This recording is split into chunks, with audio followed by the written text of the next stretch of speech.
नमस्कार, मी विभूती मेस्त्री. डिजिटल सफाई वृत्तांतमध्ये आपल्या सगळ्यांचं मनापासून स्वागत. नवरात्रीच्या निमित्ताने आपण सन्मान स्त्री शक्तीचा आणि सलाम तिच्या कार्याला ह्या विशेष भागातून वेगवेगळ्या क्षेत्रात काम करणाऱ्या स्त्रियांना भेटत आहोत, त्यांच्याशी गप्पा मारत आहोत.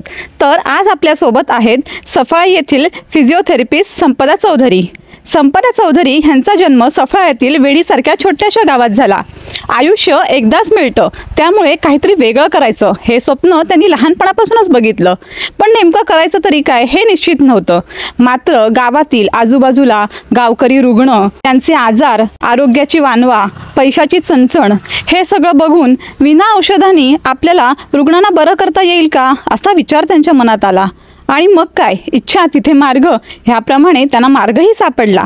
त्यांनी फिजिओथेरपिस्ट व्हायचं ठरवलं आणि मागील वयाच्या 24व्या वर्षी त्यांनी फिजिओथेरपिस्टचं शिक्षण पूर्ण करून मागील 2 वर्षापासून त्या नानावटी हॉस्पिटलमध्ये फिजिओथेरपिस्ट म्हणून काम करत आहेत. पण विशेष सांगायची गोष्ट म्हणजे की इतकं उच्च शिक्षण घेतल्यानंतरही करिअरसाठी शहरात किंवा परदेशी जाण्याऐवजी त्यांना पुन्हा गावाकडे येऊन गरीब लोकांच्या रुग्णांची सेवा करायची आहे. तर संपदाताईचा हा संपूर्ण प्रवास कसा होता, तिच्या काय इच्छा आणि काय स्वप्न आहेत, हे सगळं आता आपण तिच्याकडनं जाणून घेऊया. नमस्कार. सन्मान स्त्री शक्तीचा आणि सलाम तिच्या कार्याला हा नवरात्र्याच्या विशेष भागामध्ये तुमचं मनापासून खूप खूप स्वागत. थँक्यू. आमच्या प्रेक्षकांना तुमचा परिचय करून द्या. सगळ्यात पहिले मी तुम्हाला म्हणजे थँक्यू सांगेन की तुम्ही मला ही संधी दिली बोलायची आणि माझी इंटरव्ह्यू घ्यायची.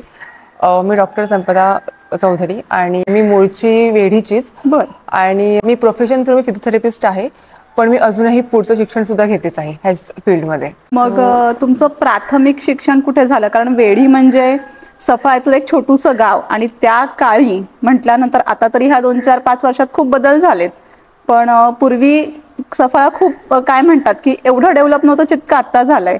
तर मग तुमचं प्राथमिक शिक्षण कुठे झालं? म्हणजे एक साधारण 1ली ते 10वी हा आपला बेस असतो, तर ते शिक्षण कुठल्या शाळेत झालं किंवा कुठच्या माध्यमातून झालं? माझं बालपण हे वेढीमध्ये गेलंय. ओके. पण त्यानंतर जॉब करता वगैरे आई बाबांना जावं लागलं विरारला. सो माझं प्राथमिक आणि माध्यमिक शिक्षण ते विरारला झालं. ओके. पण माझं म्हणजे 1ली ते 4थी माझं मराठी मीडियममध्ये झालं आणि त्यानंतर सेमी इंग्लिशमध्ये होते मी. ओके. सो आणि अण्णासाहेब पदक स्मारक विद्या मंदिर ही माझी शाळा होती विरारचीच, मराठी मीडियम. तिथेच माझं सगळं शिक्षण झालं म्हणजे 10वी पर्यंत. मग मला असं वाटतं की तुम्ही 10वी नंतर सायन्स घेतलं आणि मग 12वी सायन्स झाल्यानंतर कुठेतरी मग काहीतरी बदललं आणि मनात आलं की काहीतरी आपण वेगळं करूया, की मला फिजिओथेरपिस्ट बनायचंय. म्हणजे BSc ला तुम्ही ऍडमिशन घेतलीत, पण मग फिजिओथेरपीकडे वळायचं ठरलं. तर मग ती कुठली अशी प्रेरणा होती किंवा का असं वाटलं की नाही मला BSc कम्प्लीट नाही करायचंय किंवा मग ह्याच क्षेत्राकडे वळायचंय? मला असं वाटतं की BSc मध्ये मी ऍडमिशन घेतलं, पण मला नेहमीच मेडिकल फील्डमध्ये माझी रुची होती की काहीतरी साधारणपेक्षा काहीतरी वेगळं करायचंय मला नेहमी वाटायचं. आणि फिजिओथेरपी हे खूपच नवीन कन्सेप्ट आलाय आणि मी खूप ऐकून होते की अरे काहीतरी म्हणजे असा काहीतरी एक कोर्स आहे की ज्याच्यामध्ये मेडिसिन शिवाय किंवा सर्जरी शिवाय सुद्धा ट्रीटमेंट होऊ शकते. बरोबर. सो मला ते खूप कुतूहल वाटायचं की अरे असं म्हणजे नक्की काय आहे. सो मला नेहमी वाटायचं की त्या दिशेने आपण गेलं पाहिजे. सो जशी मला संधी भेटली मग मी BSc ड्रॉप करून मग फिजिओकडे थेरपीमध्ये ऍडमिशन घेतलं. पण मग ती ऍडमिशन कुठे घेतली? म्हणजे इथे अवेलेबल होते ह्याचे कोर्स किंवा कॉलेजेस? ऍक्च्युली म्हणजे मला इथे ऍट सच अवेलेबिलिटी होती मुंबईमध्ये, पण फारच कमी आहे. ओके. सो माझं ऍडमिशन मला भेटलं गुजरातला वडोदराच्या कॉलेजमध्ये आणि तिकडेच माझं म्हणजे बॅचलर्स झालंय वडोदरालाच. साधारण किती वर्षाचा आहे हा अभ्यासक्रम? सो हा कोर्स पूर्णपणे 4.5 वर्षांचा आहे. याच्यामध्ये 12th 12वी नंतर 4.5 वर्षांचा हा कोर्स आहे. त्याच्यामध्ये 4 वर्ष हे पूर्ण अभ्यासक्रम आणि एक्झाम्स बेस्ड आहेत आणि 6 महिने पूर्ण इंटर्नशिप अँड प्रॅक्टिस असते हॉस्पिटलमध्ये जाऊन. मग 4-4.5 वर्ष तुम्ही काय म्हणतात की ते एक सिक्युअर्ड असतं, आपल्या आई वडील, घर, टाइम टू टाइम खाणं पिणं, आणि एकदम बाहेर गेल्यानंतर शेवटी सगळी आपल्यावर रिस्पॉन्सिबिलिटी येते. एका बाजूला अभ्यासाचं प्रेशर आणि एका बाजूला एकटं राहण्याचा अनुभव. खरं जग बाहेर पडल्यावर कळतं. तर त्या 4.5 वर्षातले काही अनुभव असे सांगता येतील का ऍडमिशन घेतल्यानंतर, की असं वाटलं की कुठेतरी छान कम्फर्टमध्ये होते आणि बापरे आता नाही झेपते, असं कुठला असा कधी प्रसंग घडला का की नाही झेपते बाबा, हे थांबावं आता इथे आपण, असं कधी? हो, म्हणजे खरं तर म्हणजे BSc पण एक चांगलाच कोर्स असताना तो मी मध्येच सोडून जेव्हा फिजिओथेरपी घ्यायचं ठरवलं तेव्हा माझ्या घरून नक्कीच मला विरोध आला की अरे मध्येच चालू असताना तू परत एक वेगळंच कल्चर वेगळंच फील्ड घेते एका दुसऱ्या ठिकाणी जाऊन. सो ती एक अडचण मला आली. आणि त्यानंतर मुंबईसारख्या ठिकाणी वाढून मुंबईचं कल्चर आत्मसात करून मग अचानकच एका वेगळ्या राज्यात जाऊन गुजरातसारख्या ठिकाणी जाऊन ते कल्चर एक्सेप्ट करणं अडॉप्ट करणं मला सुरुवातीला खरंच खूप कठीण गेलं.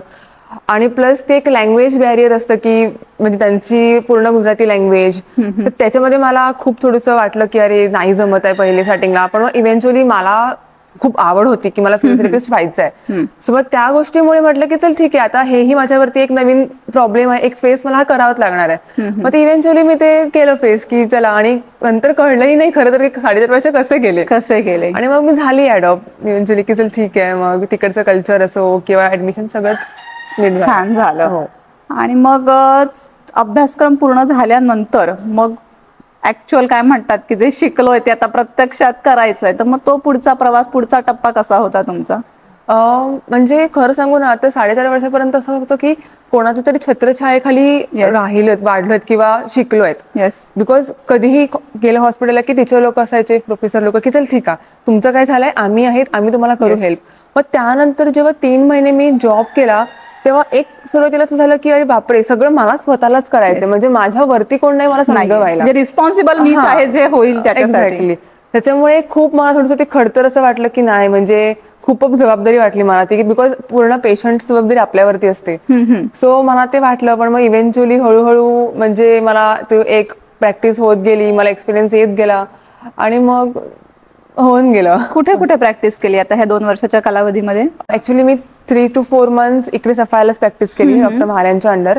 त्यानंतर मग मी मास्टरसाठी अप्लाय केलं होतं. सो मला मास्टरसाठी मी नानावटीला गेली. म्हणजे आमचं मास्टर असं आहे ना की आम्हाला लेक्चर्स खूप कमी असतात पण आम्हाला प्रॅक्टिस खूप आहे. सो आम्हाला नानावटी हॉस्पिटलला पूर्ण म्हणजे 8 hours ची ड्युटी असते आम्हाला लोकांना. त्याच्यामध्ये फक्त 1 hour लेक्चर बाकी 7 hours ड्युटी असते. ओके.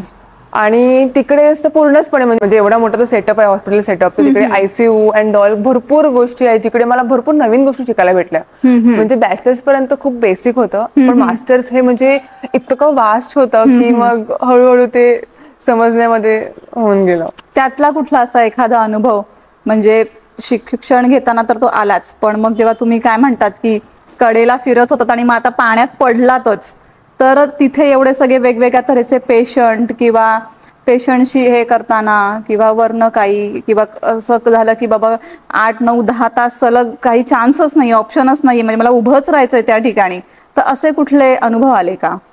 हा नक्कीच. कारण की ही एक अशी फील्ड आहे जिकडे म्हणजे बऱ्याच गोष्टींवरती लक्ष दिलं जाते, जसं की आता आयसीयू आहे किंवा मग आम्हाला मॅरेथॉन ड्युटी सुद्धा असते की सकाळी 5ला जी मॅरेथॉन चालू होते 10ला संपते. आणि तिकडे कसं आहे की पेशंटना खूप इन्स्टंट ट्रीटमेंट हवी असते, बिकॉज एवढं धावून आल्यावरती त्यांना पूर्ण म्हणजे मसल्सना पूर्ण क्रॅम्प वगैरे येतात, त्यांना इन्स्टंट रिलीफ हवा असतो. त्याच्यामुळे तिकडे आणि कॉन्स्टंट म्हणजे लिटरली कधीतरी असं होतं ना की 15-20 लोक लाईनीमध्ये उभे आहेत आणि स्टील माझाही चालू आहे. सो ते एक पटापट करून त्यांना बरं करणं आणि कॉन्स्टंटली उभं राहणं, किंवा फार वेळा स्पोर्ट्स ड्युटी असते आम्हाला की जे फुटबॉल्स वगैरे असतात त्या लोकांसाठी स्पोर्ट्स असतात आमच्याकडे. सो तिकडे जाऊन उन्हात राहून त्या ग्राउंडवरती उभं राहायचं आणि बघायचं की बाबा कोणाला काय होतं. व्हेरी चॅलेंजिंग, खूप जास्त. आणि त्यात पण असं बऱ्याच वेळ झालंय की एखाद्या म्हणजे पेशंटला इंजुरी झाली आहे, मग त्याला बरं वाटेपर्यंत तिकडे थांबायचं, त्याला ऑब्झर्व करायचं आणि वाटलंच तर मग अगदी त्याला हॉस्पिटल घेऊन जायचं. सो हे एक गोष्ट मला खूप चॅलेंजिंग वाटते, कारण की माहिती नसते की अचानक त्याला काय होतंय, बिकॉज त्या टाइम मध्ये तो पेशंटही इतकं बोलू शकत नाही की काहीतरी त्याला झालंय. त्यामुळे तो एक अंदाज घेणं मला सुरुवातीला कठीण वाटलं. पण मग म्हणजे आता मला जवळपास 1.5 वर्ष होत आली. सो आता मला थोडी आयडिया जमायला लागले. आणि आयसीयू मध्ये म्हणजे कसं होतं, बॅचलर्स पर्यंत आयसीयू स्टे म्हणजे आयसीयूचं वगैरे आम्हाला ओके म्हणजे होतं नॉलेज, पण इथे येऊन लिटरली की 4-5 आयसीयू एकत्र बघणं खूप जास्त चॅलेंजिंग होतं. आणि खूप वेगवेगळ्या प्रकारचे लोक म्हणजे आयसीयू मध्ये दिसले, पेशंट दिसले, रोग दिसले, त्यामुळे थोडी मला अडचण वाटली सुरुवातीला, पण होऊन गेला. पण आता हा फिजिओथेरपी हा विषय म्हणजे थोडासा सविस्तर अजून तुम्ही सांगाल का? कारण बऱ्याच लोकांना ना नीटसं माहिती नाहीये. ऑपरेशन म्हटलं की आपल्याला कळतं की हा बाबा कापणार आणि किंवा हे करणार, तर फिजिओथेरपी बद्दल अजून थोडंसं सविस्तर सांगा की नक्की ही ट्रीटमेंट कुठल्या प्रसंगाला दिली जाते, कुठल्या प्रकारच्या आजारांवरती उपयोगी पडते? तर त्याबद्दल थोडंसं सविस्तर सांगा. सो फिजिओथेरपी म्हणजे बेसिकली मराठी सांगायला गेलं तर भौतिक उपचार किंवा भौतिक उपचार म्हणजे एनर्जी, ऊर्जा, हीट, कोल्ड आणि व्हायब्रेशन्स असे काही भौतिक सामग्री म्हणजे वापरून त्याचप्रमाणे काही वेगवेगळे व्यायाम असतात ते इलेक्ट्रिकल साधनही भरपूर सारे आहेत की ते वापरून पेशंटवर ट्रीटमेंट केली जाते. आता फिजिओथेरपीमध्ये कसं आहे बेसिकली की जेव्हा एखादा पेशंट येतो की त्याला काहीतरी होते, दुखते खूप, मग सगळ्यात पहिले आम्ही विचारतो की नक्की प्रॉब्लेम काय आहे किंवा हा स्टार्ट कुठून झालाय आणि त्याचे आम्ही बघतो, प्रिस्क्रिप्शन बघतो, एक्सरे रिपोर्ट्स जे आहेत ते बघतो, त्याची पूर्ण शारीरिक चाचणी करतो आम्ही आणि त्यानुसार आम्ही ठरवतो की नक्की त्याला त्रास काय होतोय किंवा त्याला काय काय त्याला गरज आहे आणि मग त्या अनुसार आम्ही त्यांचा एक ट्रीटमेंट प्रोटोकॉल बनवतो. आणि त्यानंतर आता समजा आता खूप कॉमन म्हणजे फिजिओथेरपीचे कंडिशन्स आहेत जसं की ऑर्थोपेडिक कंडिशन्स आहेत की याच्यामध्ये फ्रॅक्चर होणं किंवा संधिवातच बघा किती कॉमन आहे. संधिवाताकरता सुद्धा आहे. आणि मी म्हणते की आतापर्यंत मी सगळ्यात जास्त पेशंट हे संधिवाताचेच बघितले, खूप जास्त पेशंट. त्यातही फार वेळ असं आहे की कंबरदुखी, पाठदुखी खूप कॉमन आहे किंवा आपलं जे डिस्क प्रोलॅप्स वगैरे होते तो प्रॉब्लेम आहे किंवा न्यूरोलॉजिकल कंडिशन्स आहेत ब्रेनला घेऊन म्हणजे लकवा वगैरे येणं, पॅरालिसिस वगैरे होणं, ह्या सगळ्यांवरती ट्रीटमेंट होऊ शकते. त्याचप्रमाणे पीडियाट्रिक कंडिशन म्हणजे बालरोग जे आहेत की म्हणजे जन्माला नंतर त्यांना काही अपंगत्व वगैरे येतं किंवा फार वेळा काही बाळांचं जे म्हणजे हालचाल वगैरे आहे ती थोडीशी लेट होते. बरोबर. त्यामुळे मग त्याच्यावरती काम करणं असे बरेच सारे म्हणजे रोग आहेत. लहान मुलांना सुद्धा फिजिओथेरपीची ट्रीटमेंट लागू पडते. अगदी जन्मापासून सुद्धा अजून बऱ्याच ठिकाणी म्हणजे असं स्त्रियांवरती आहे म्हणजे डिलिव्हरीच्या आधी सुद्धा ट्रीटमेंट आहे, डिलिव्हरीच्या नंतर सुद्धा जमच फार वेळा सिझरिंग नंतर कंबरदुखी, पाठदुखी वगैरे असते त्यासाठी सुद्धा फिजिओथेरपीचा एक खूप चांगला उपयोग केला जातो. आणि आता कॅन्सरचं प्रमाण तर खूपच वाढलंय आणि कॅन्सरमुळे फार वेळा काय होते हातापायाला सूज येते किंवा सांधे आहेत ते थोडेसे दुखायला लागतात, कमजोर होतात, मग तिकडे सुद्धा फिजिओथेरपी खूप इफेक्टिव्हली वर्क करते. आणि आता जेव्हा वृद्धाकालामध्ये जेव्हा म्हणजे त्यांना एक विकनेस वगैरे होतो किंवा मसल स्ट्रेंथनिंग म्हणजे मसल मध्ये जी पॉवर हवी आहे ती नसते, त्यासाठी सुद्धा फिजिओथेरपी थ्रू खूप चांगले म्हणजे इफेक्टिव्ह ट्रीटमेंट देता येते आपल्याला. कारण एक वय झाल्यानंतर मग ते ऑपरेशन वगैरे पण करण्यात काय अर्थ नसतो आणि गोळ्या खाऊन पण तेवढा रिलीफ मिळत नाही. एक्झॅक्टली. पण मग ह्याच्यात तुमची एनर्जी, स्वतःची एनर्जी लावायला लागते अशी बरीच. हो नक्कीच. कारण की एकतर पेशंट आल्यावरती कंटिन्युअसली त्यांचं ऐकणं, त्यांना समजून घेणं आणि त्यानंतर मग त्यांचं असेसमेंट करणं की नक्की त्याला झालंय काय आणि त्यानंतर कंटिन्युअसली त्यांच्यावरती फोकस करणं, त्यांना ट्रीटमेंट प्रोटोकॉल दाखवणं, त्यांच्याकडून करून घेणं. सो हा एकंदरीत खूपच मोठा म्हणतात ना जर्नी आहे की पेशंट आल्यापासून तो पेशंट बरा होईपर्यंत आणि बरा झाल्यावरती सुद्धा ते परत होऊ नये ते सुद्धा बघणं. त्यामुळे मला वाटतं की थोडीफार म्हणजे म्हणतात ना की एनर्जी किंवा पण ते एक चांगलंच आहे म्हणजे त्याने आम्हालाही एक्सपिरियन्स येतो आणि खरं सांगू तर पेशंट बरा झाला ना की ते जी खुशी असते, आनंद असतो ना तो मोजू शकत नाही. बरोबर. सो कारण ते ज्याला वेदना होत असतात त्याला सोल्युशन हवं असतं आणि मग ते कशाही मार्गाने होऊ दे आणि ते बरं वाटल्याचं जे हे काय म्हणजे तो अनुभव पैशामध्येच मोजू शकत नाही. अजिबात नाही. म्हणजे मला कुतूहल याचं आहे की असेही काही आजार आहेत जे फक्त आणि फक्त फिजिओथेरपीनेच बरे होतात. त्याच्यामुळे मला असं आहे की अरे बापरे, म्हणजे मेडिकल फील्डमध्ये इतक्या साऱ्या नवीन गोष्टी आहेत. बरोबर. ही एक गोष्ट आहे जिकडे खरंच आर्थिक दृष्ट्या पण खूप इझी आहे आणि म्हणजे इझिली अवेलेबल होऊन जाईल. म्हणजे समजा आता गावा साईडला खूप कमी आहेत पण शहरा साईडला खूपच बऱ्यापैकी सुविधा अवेलेबल आहेत. बरोबर. म्हणून मग मला ही फील्ड खूप चॅलेंजिंग पण खूप इंटरेस्टिंग वाटते. बरोबर. ह्याच्यामुळेच. पण मग आता ह्याच्यामध्ये अजून शिक्षणाचा पुढचा टप्पा काही असतो की इथे हे थांबतं एज्युकेशन? नाही, खूप सारे म्हणजे फिजिओथेरपी बॅचलर्स नंतर आता मास्टर्स आहे किंवा भरपूर सारे कोर्सेस तुम्ही पीएचडी सुद्धा घेऊ शकतात. अच्छा. हो, असे बरेच सारे आहेत ज्यांनी 2-2, 3-3 पीएचडी पण घेतलेत म्हणजे एका टॉपिकला घेऊन. लाईक फक्त बॉडी फंक्शन, बॉडी मुवमेंट असे बरेच सारे टॉपिक आहेत त्याला घेऊन. म्हणजे आपण एखाद्या विषयात तज्ञ म्हणतो की स्त्रीरोग तज्ञ किंवा मग आय स्पेशालिस्ट म्हणतो, तसं पर्टिक्युलर ह्याच्यामध्ये सुद्धा. हो, जसं की आता मी मास्टर्स करते ते माझं आहे म्हणजे बेसिकली मस्क्युलोस्केलेटल किंवा ऑर्थोपेडिक कंडिशन्स आहेत किंवा स्पोर्ट्स कंडिशन आहेत त्यात मी करते. पण अशा अजून न्यूरोलॉजिकल म्हणजे ब्रेनला रिलेटेड आहेत किंवा मग पीडियाट्रिक म्हणजे लहान मुलांना घेऊन आहे. कम्युनिटी बेस्ड म्हणजे सगळ्या पूर्ण म्हणजे एका ग्रुप पूर्ण सेम कंडिशन म्हणजे सेम आजाराचा एखादा ग्रुप आहे त्याला ग्रुप ट्रीटमेंट देणं असं किंवा कार्डिओ रेस्पिरेटरी सगळ्यात मेन म्हणजे जे छातीचे वगैरे असतात, श्वसनचे प्रॉब्लेम आहेत त्याकरता सुद्धा आहे. त्यासाठी सुद्धा तज्ञांसाठी म्हणजे एक वेगळा तो एक मास्टरसाठी केलं जातं. म्हणजे थोडक्यात ह्या फील्डला स्कोप भरपूर आहे म्हणायला हरकत नाहीये. हो. पण मग इथे ह्या क्षेत्राकडे वळणाऱ्या मुलींचं प्रमाण किती टक्के आहे? म्हणजे तुम्ही आता जेव्हा ह्या लाईनला ऍडमिशन घेतलीत तर साधारण म्हणजे किती मुलं मुली होते एका वर्गात किंवा? मला असं वाटतं की जेव्हा मी म्हणजे माझ्या बॅचमध्ये ऑनेस्टली खरं सांगू तर आमची एक 60 स्टुडंटची बॅच होती आणि त्यात फक्त मला वाटते 15च मुलं होती, बाकी सगळ्या मुली होत्या. आणि मला वाटतं की समाधानकारक आहे मुलींची संख्या सुद्धा आणि इन जनरल सुद्धा की मुलींचं म्हणजे मी बघितलंय माझ्या बघण्यामध्ये की मुलींची संख्या ही थोडी जास्त आहे मुलांपेक्षा या फील्डमध्ये. अच्छा. आणि खरं सांगू तर मुलींची सुद्धा गरज आहेच या फील्डमध्ये. नक्कीच. कारण की या फील्डमध्ये असं आहे ना की स्त्रियांचे काही आजार आहेत, मग त्या स्त्रियांचे आजार काही वेळा एक स्त्री दुसऱ्या स्त्री समोरच ते ओपनली बोलू शकते. पुरुषांसमोर त्यांना एवढं कम्फर्टेबली बोलता नाही येत. बरोबर. त्याच्यामुळे जर स्त्री या क्षेत्रामध्ये असेल तर मग ते स्त्रियांकरताच तेवढं बेटर होईल की ट्रीटमेंट इफेक्टिव्ह, बिकॉज प्रिव्हसी हा पण एक फॅक्टर शेवटी येतोच. आता ह्या ज्या नवीन आपल्या होऊ इच्छिणाऱ्या आहेत फिजिओथेरपीमध्ये ज्यांना करिअर करायचं आहे तर त्यांना तुम्ही काय मार्गदर्शन करा आतापर्यंतचा तुमच्या अनुभवावरनं? की कधी कधी कसं होतं की आपल्याला कोणी मार्गदर्शन करणारं नसतं, आपल्या चुका होतात, ऍटलिस्ट आपल्याला वाटतं की अरे यार जे नवीन करतायत नव्हतं त्यांच्या हातनं ऍटलिस्ट मला ज्या चुका कळल्यात त्या त्यांच्याकडनं होऊ नये. तर मग असं एक तुम्ही छान काय मार्गदर्शन द्याल? मला असं वाटतं की मुळात स्त्रियांनी ह्या फील्डमध्ये आल्यावरती स्वतःला पूर्णपणे झोकून द्यावंच लागतं.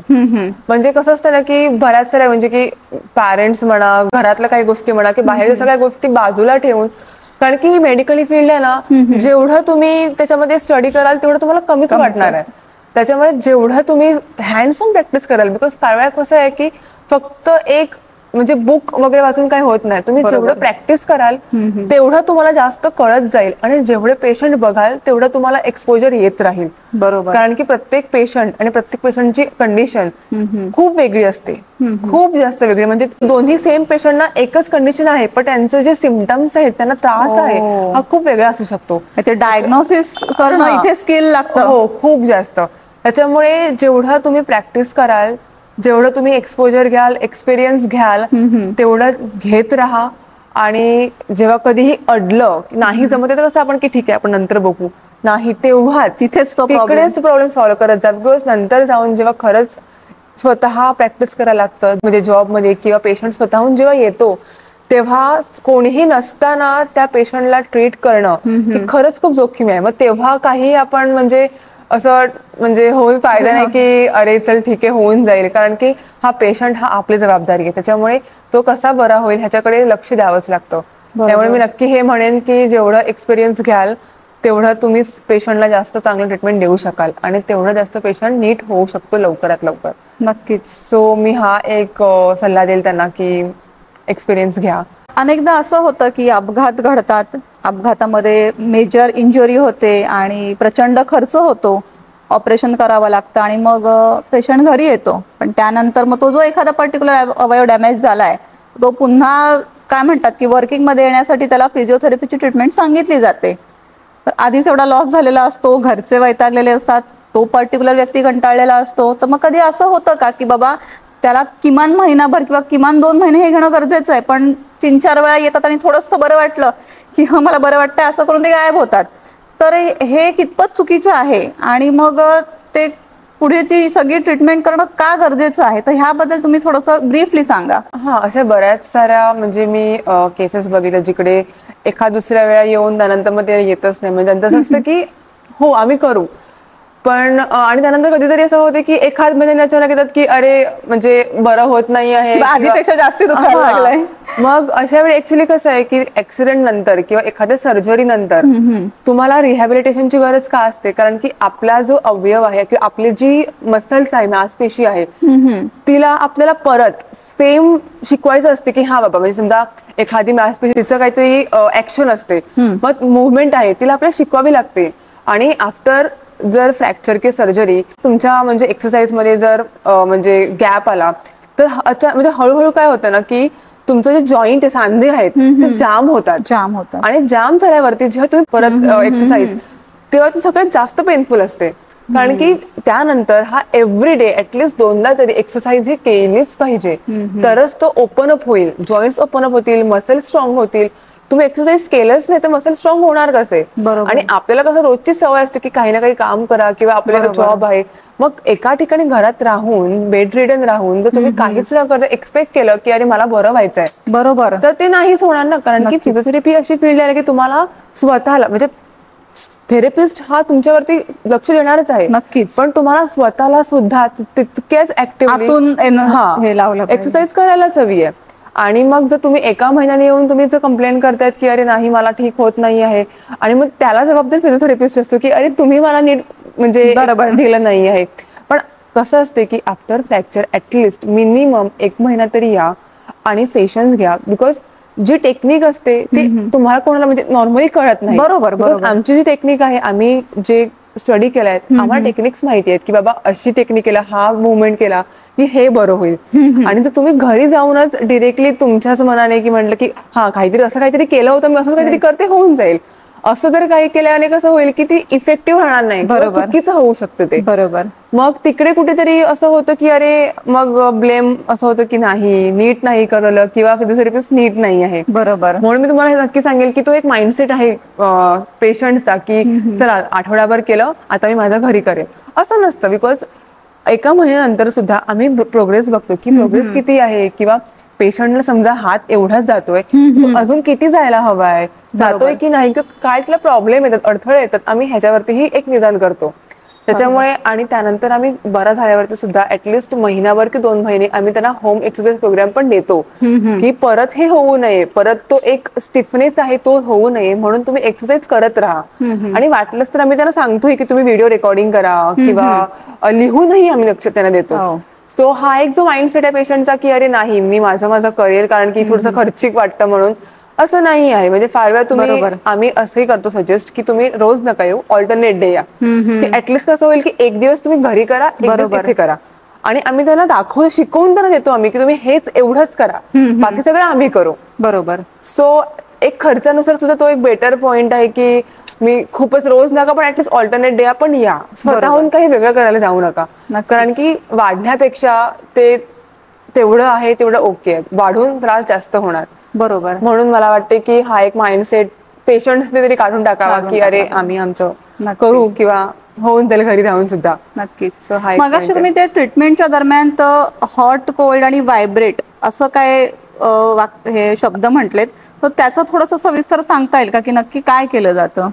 सो बेसिकली फिजिओथेरपीमध्ये कसं असतं ना की तुम्ही म्हणजे हॉट पॅक्स किंवा कोल्ड पॅक किंवा व्हायब्रेशन्स असे काही साधनं आहेत हे आम्ही पेशंटवरती वापरतो. म्हणजे व्यायामानुसारच, म्हणजे एखादा पेशंट अगदीच आला की त्याला खूपच दुखतंय, मग तेव्हा त्याचं आमचं प्रायमरी गोल असं असतं की पेशंटचं दुखणं हे ऍटलिस्ट 50% तेव्हाच कमी होणं, ऍटलिस्ट तेव्हा. कारण की एवढं दुखणं घेऊन पेशंट रोज त्याचं ऍक्टिव्हिटी करणं पॉसिबल नाहीये. मग मोस्टली आम्ही त्यांना हॉट पॅक किंवा कोल्ड पॅक हे आम्ही ऍडवाइस करतो की तुम्ही ऍटलिस्ट 2 days तरी एक हॉट पॅक घेत राहा, आणि आम्हीही आमच्या सेटअप मध्ये त्यांना हॉट पॅक द्यायला बघतो. किंवा फार वेळा काय ना की आता म्हणजे एक्झाम्पल घ्यायला गेलं तर आजकाल बॅक पेन खूपच कॉमन आहे, जे आता IT जॉब्स वगैरे आहेत, प्रोफेशनल्स आहेत किंवा ITs काय टीचर्स आहे ज्यांचं कॉन्टिन्युअसली बसून काहीतरी पेपर चेक करणं किंवा काहीतरी लिहिणं असो, ह्या लोकांसाठी नेक पेन, बॅक पेन खूपच कॉमन आहे.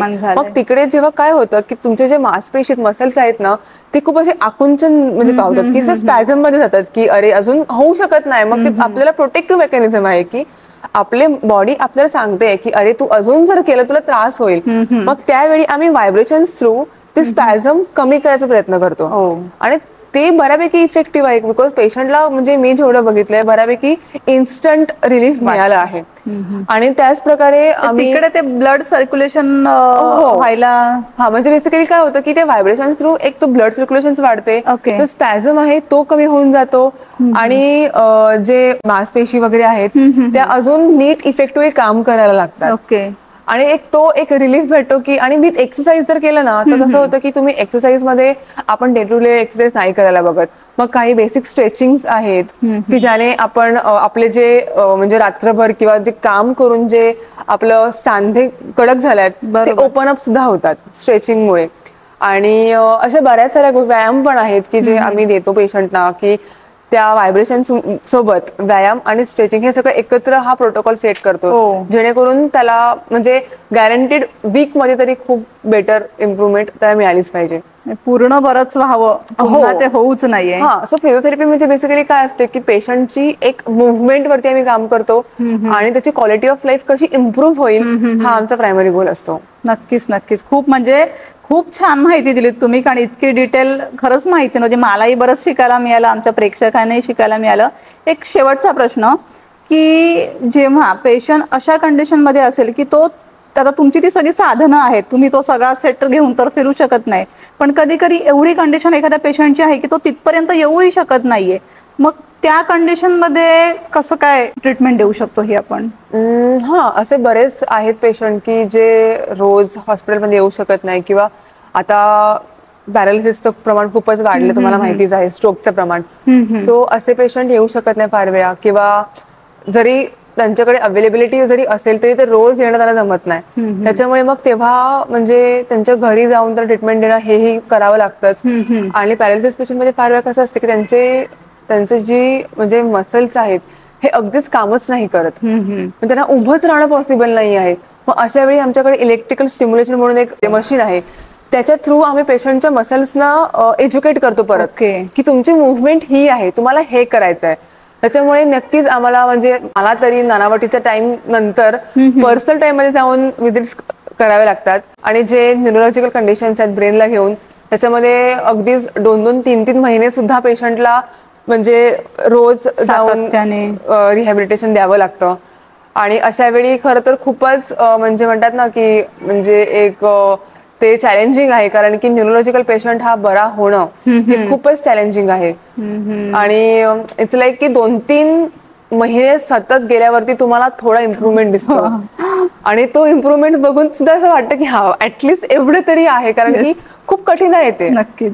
त्याच्यामुळे असंही काही पेशंट त्यांना 5-6 महिने रोज जावं लागतं. सो तो एक टास्क असतो रोज की चला म्हणजे ड्युटी टाइम करून परत तिथेही जा आणि तिकडेही पेशंट सोबत तितकंच म्हणजे एनर्जी देऊन आणि त्यांना समजून घ्या आणि त्यांच्यावर ट्रीटमेंट करा, प्रोटोकॉल करा. आणि थोडंसं एक मानसिक पण असतं की डॉक्टरनी आपल्याला हात लावला की थोडंसं बरं वाटतंय किंवा आपलं प्रेझेंट तिथे असणं किंवा आपलं थोडंसं नाही का की बरं वाटेल, तर तेही कुठेतरी एक 10-20% तिथे त्याला मेंटली रिलॅक्स करतं. हो, करेक्ट आहे, ते आहेच. कारण की म्हणजे फार वेळा असं असतं ना पेशंटचा माइंडसेट की डॉक्टरना बघितलं की त्यांना अर्ध बरं वाटतं की अरे हा आणि कारण घरात शिव्या खाऊन कंटाळलेले असतात की सारखं तुला काहीतरी दुखतच असतं, त्याच्यामुळे कोणीतरी प्रेमाने म्हणतंय, कोणीतरी प्रेमाने विचारतंय, मग ते भरभरून सांगत असतात की नाही इथे नाही, इथे दुखतंय वगैरे. ते आहे. कारण की असे बरेच पेशंट त्यांना घरातून म्हणजे आता तुम्हाला खरं सांगू तर काही लहान मुलं आहेत जे ज्यांना सेरिब्रल पॉलिसी वगैरे आहे, त्यांचं म्हणजे म्हणतात ना की त्यांना घरातून असं खूप वाईट